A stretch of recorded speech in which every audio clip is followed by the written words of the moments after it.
Hello everyone, welcome back to another video, and this one we are testing the GeForce RTX 3060 Ti in Last of Us Part 2 Remastered. Here are all the specs of the GPU. We got the Zotac twin edge OC model of the card, and we have the GDDR6 variant, not the GDDR6X, and we got the latest NVIDIA driver 576.02, and resizable bar is also enabled inside BIOS. Over here in Task Manager, we have the Intel Core i7-13700K CPU, and for memory, you got 64GB of DDR5, 6000 megatransfers per second, CL36. And finally, in MSI Afterburner, no overclocks are applied. I'm only gonna manually change the fan speed to like 100% because this card really heats up a lot. Otherwise, Zotac cards are really bad. Let's get inside the game and check out the frame rates. And I've also manually overridden the DLSS model from the NVIDIA app, as you can see. I'm going to set it to latest. It was anyway. So here we are inside the menu, guys. I'm going to start it off at 1080p resolution at first. And we're using DLAA as anti-aliasing.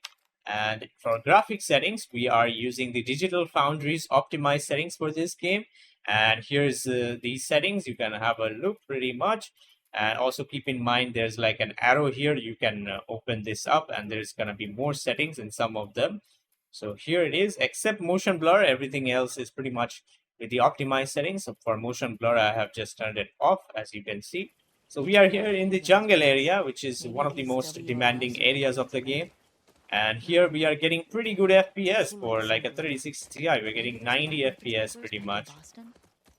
And this settings is generally recommended for an RTX 3060. But you might be able to increase a few settings here and there and get a better experience overall. But I think this looks pretty good. You don't need to do anything over this. Maybe the texture quality or maybe the level of detail, not the texture. You can increase that. Because there is a lot of pop-ins you will notice otherwise with these settings. Other than that, this is pretty good. You will always stay above 60 FPS. As you can see, I also tried these settings with the RTX 4060. And it was the same result overall. Maybe this one is performing slightly better than the 4060, I would say, in this game. And yeah, this game is very demanding on the CPU because the shader there's no shader compilation in the game initially when you start it. It's like when you go to a new area, the shader compiles in the background. That's how it works. And that's why you will see some high CPU usage throughout the whole playthrough.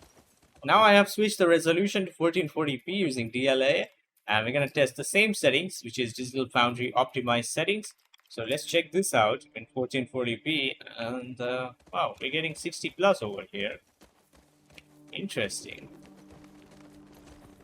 You can get 60 plus FPS with this GPU at 1440p native. That's pretty good. I mean, with the optimized settings, of course. But the optimized settings looks pretty good, except from the pop-ins on grass and shadows. That's what you are gonna notice most of the time.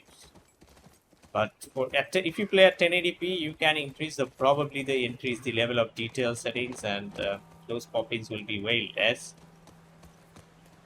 Yeah, I don't like the pop-ins in this game. It's very like annoying.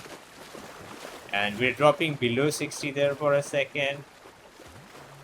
And we won't have access to DLSS frame generation, unfortunately, on a 30 series card. We will try the FSR frame gen, see how that goes. And I don't expect to be that nice. We'll see. So you can get an average of 60 plus though in native 1440p with these settings, which is not bad at all.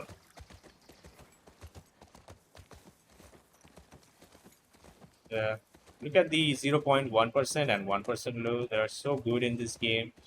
Frame time graphs are very stable throughout the whole game, as I have played the game almost till Seattle day 3 and haven't had an issue. And actually the game was crashing a lot with my GPU, the 4070 Ti Super.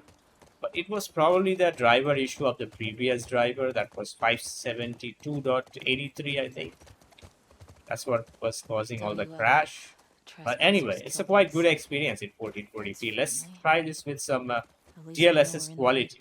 Okay, let's try this with some DLSS quality. So there you go. Let's apply this, and we are using the Digital Foundry optimized settings once again. Wow, look at that, 70 plus, 80, 90 even. And this in the downtown area, and it's quite great and runs quite great as well.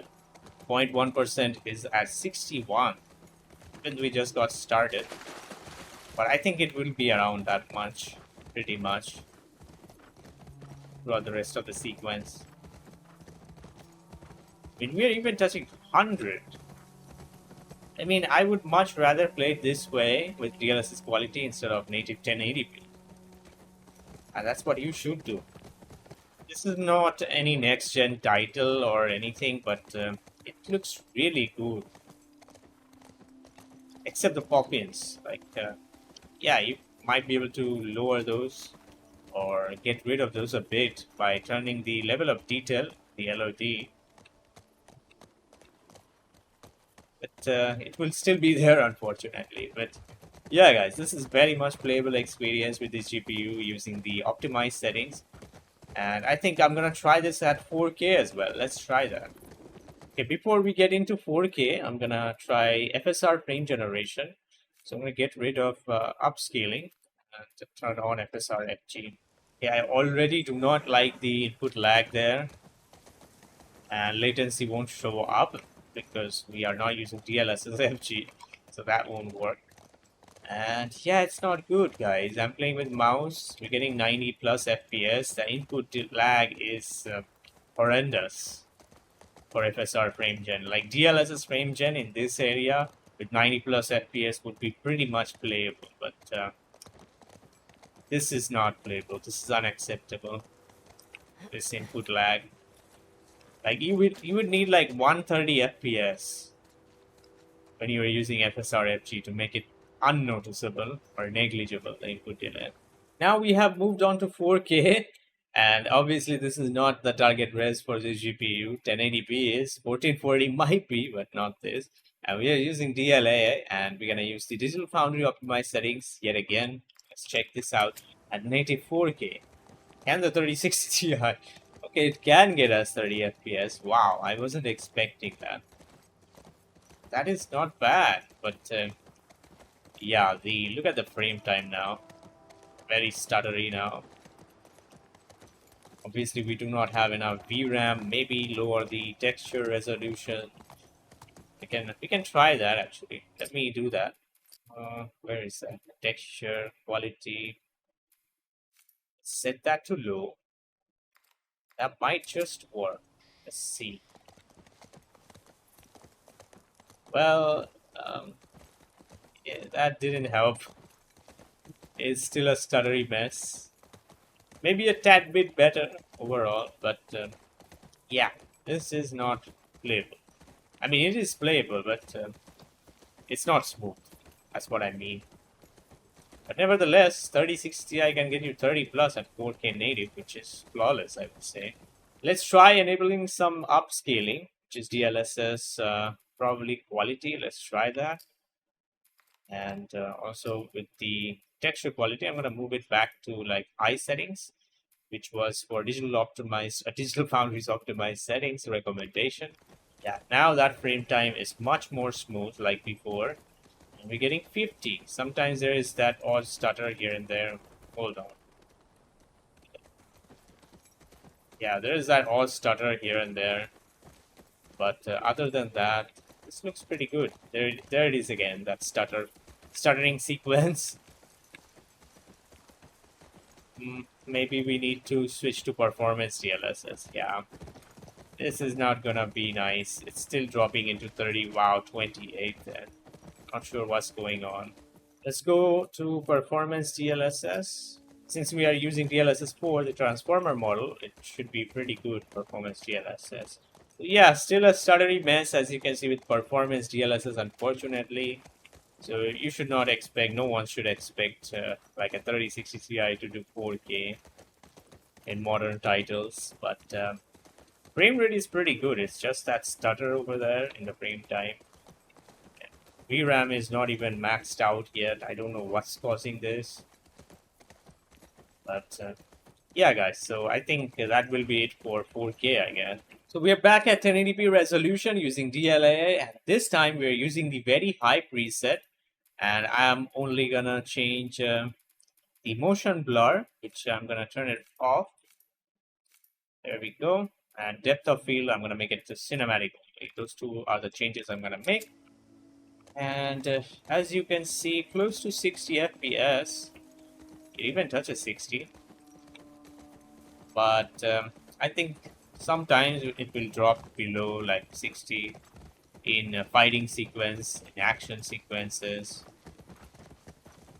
But looking quite good. I mean, very high preset, still getting 70 out there. But don't worry, it will drop here and there sometimes. But this is quite playable, I would say. And I don't think you should be using like DLSS quality on top of 1080p. You can, this is DLSS 4, won't be an issue. So that will ensure that you stay above like 60 FPS all the time, no matter what, even with max settings. But here, there's that odd like plateau on the frame time graph when I move my mouse too quickly. That's what you are gonna encounter with very high setting. Unfortunately, it doesn't happen with the optimized settings though. Let us try this with high settings preset also. And I'm gonna change depth of field once again and motion blur to off. Now we're getting 90 FPS, pretty much what we are getting with the optimized settings. So this is pretty much the same. Maybe you should stick to like the optimized settings, because why not? Because some settings are set to very high when you use the optimized settings from Digital Foundry. So use that instead of this. That is a better choice, I would say. And look at my GPU temperature. Even the fans are spinning at over 3000 RPM, and still it heats up. The Zotac twin edge cards are so bad. The dual fan, triple fan, on the other hand, are pretty good. Yeah, guys, 90 plus FPS average you can get with high settings. There is no point of using high. Just use optimized settings. That is the way to go, I would say. Alright, let's check very high preset with 1440p res and DLSS set to quality, because we will need the upscaling. And this is set to very high. Let's change motion blur again. I don't like when they just turn it on when I change the presets. And here we go. 55, can't get 60 this time. But there is that plateau on the frame time graph, some spikes you will see. You'll see more because we are in 1440p res now. So yeah, maybe we can try some balanced DLSS that might give us 60 plus all the time. That should. You can try that, balanced DLSS. But when you move your mouse, you will see those plateaus or the hills on the frame time. That's the problem I have. But other than that, it's pretty good, pretty playable experience overall. Very high settings. And I'm not going to test high preset with this because just use the optimized settings. That's better than the high settings overall. And if you want, you can increase the level of detail to like from medium to high when you use the optimized settings preset to like lower the pop-ins a bit more. So anyways, guys, that's going to be it for this video. Do leave a like if you enjoyed and if this video helped you. And I'll see you on the next one. Till then, take care and bye-bye.